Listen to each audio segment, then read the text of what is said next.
A Fox News alert, growing concern that the terror tirade in Iraq will soon be coming here to the United States. The seeds of 9/11s are being planted all over Iraq and Syria.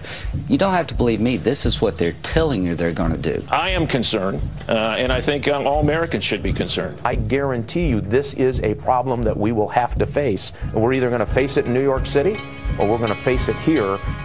Well, that is pretty scary. With more on the threat, Peter Johnson Jr. joins us live. Yeah, good morning, Steve. And I think all we have to do is look at the words of Colonel Kenneth King, who's the former commander at Camp Bucca prison in Iraq.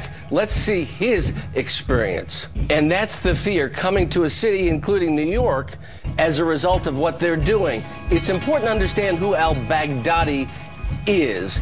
He's got a PhD in Islamic studies from Baghdad University. He's considered one of the most brutal leaders in the world now. His nickname is the Invisible Sheikh. He was detained at Camp Bucca, as you know, and then pushed out of al-Qaeda in 2013. And now we know that there's a $10 million bounty for his death or capture.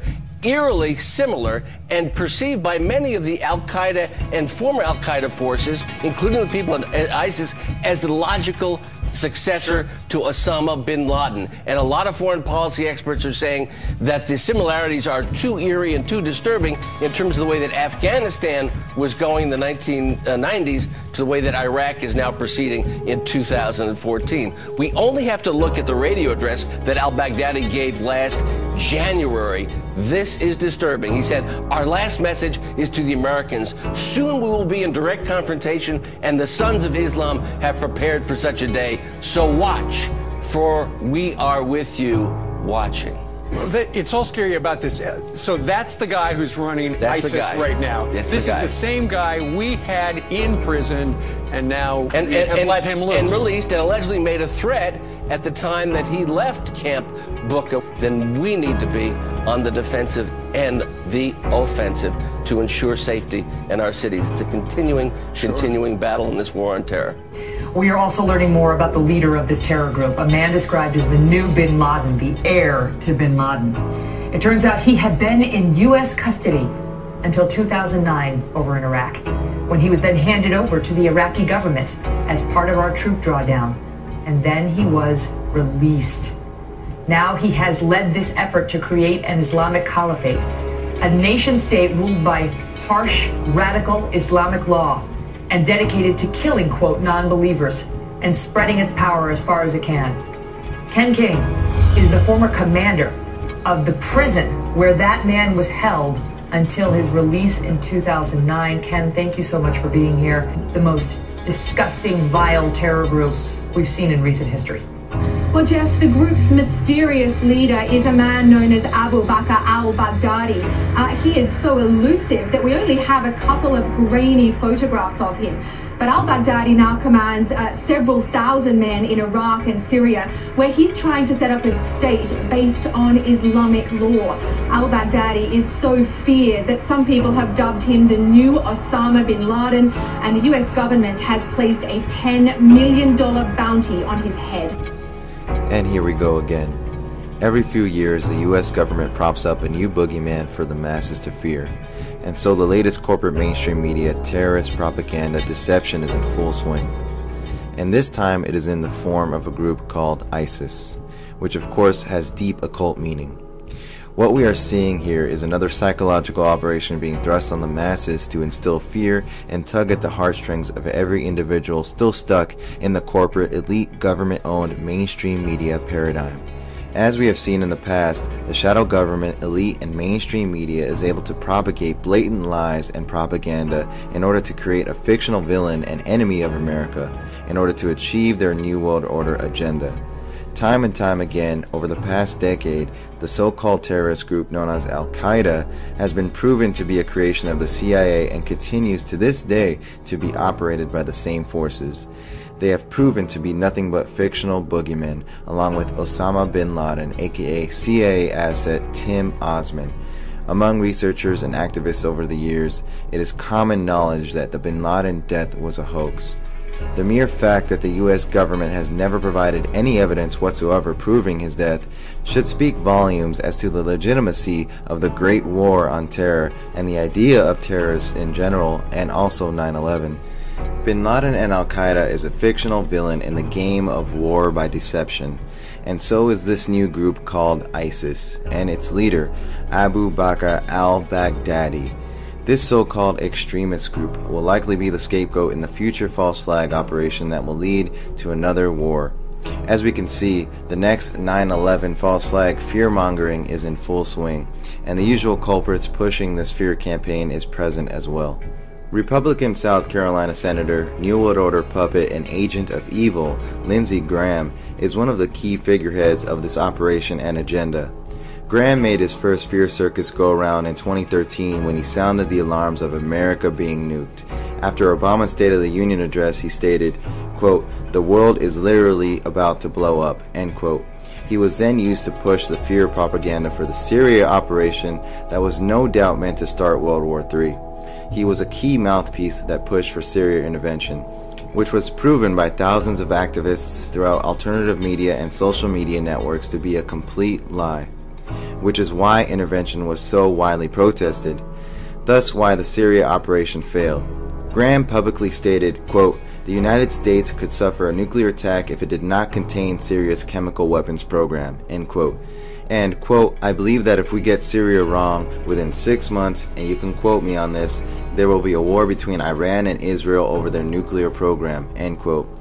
And last but not least, Graham told a crowd in South Carolina, quote, "My fear is that it won't come to America on top of a missile, it'll come in the belly of a ship in the Charleston or New York harbor," end quote. And now he is at it again for their ISIS-Iraq operation. They use the same old puppet mouthpieces because they know the masses will not be paying attention or care. The next 9/11 is coming from here. That's a very serious. That's what they say, and I agree with them. You think that we could have another? Oh, I think it's inevitable. He told me and the soldiers that were around me, "I'll see you in New York." That is just chilling. This man, Abu Bakr al-Baghdadi, has his eye on New York and his intentions are evil. I'll see you guys in New York.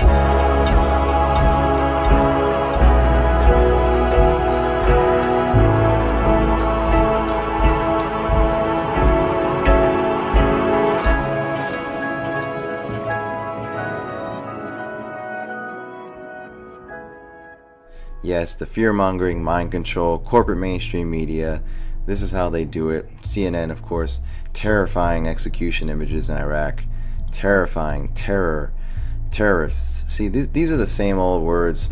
They use certain trigger words to evoke certain emotions from you regarding, anything relating to terrorism, evoking the 9/11 trauma. And that's what 9/11 was, a trauma-based mind control event. Now they can control the minds of the masses since that event, from that event, moving forward until they reach their goal. They can literally control your mind and play you like a fiddle with every event and every story that they put out using certain words. And this is how mass mind control works, through words that trigger fear. And this is how it's done. As you see here, since ISIS came about, this is what they are doing. Yes, viewer discretion is advised. So you see, these are the tactics of the media and how the government and elite use the media to usher in their New World Order agenda through these false flags, through these psychological operations. And remember, under the 2012 NDAA, and I covered this already, but propaganda, aka lying, aka bullshitting the public, is legal. It is in fact legal under the 2012 NDAA to lie to the masses, to basically execute psychological operations on the masses. And it is legal. There's not a damn thing we can do about it. We can't prosecute the media. We can't do a damn thing because it is legal under 2012 NDAA. And again, remember the occult significance of the word Isis. It's an Egyptian goddess and deity that is a favorite of the occult mysteries and secret societies that run this planet. So it's no coincidence here, this terrorist so-called extremist group called ISIS. And what do we have here? Is it also merely a coincidence, merely coincidental, that there's a contractor, U.S. government, called ISIS? Yes. Oh, coincidence, I'm sure. ISIS provides worldwide security, intelligence, technology, and training to government and private enterprises. Our Washington, D.C. office is located in Ronald Reagan Building. We are dedicated to supporting our national defense and security departments, as well as government contractors and private business, with mission-critical services performed by highly skilled experts in their fields. Interesting. U.S. Armed Forces, U.S. government, and prime contractors on the ground in such strategic environments as the Middle East. See our locations map at the bottom. Multinational forces, Iraq, theater-wide security services. Interesting choice word. Theater-wide. Department of Defense, DOD. Anything else in Iraq? Sure. Iraqi voting legislature. Personal protective services, Iraq Coalition for Peace. Client contract supported organization. As you can see, now you know who is really ISIS, who is really behind ISIS and this entire operation.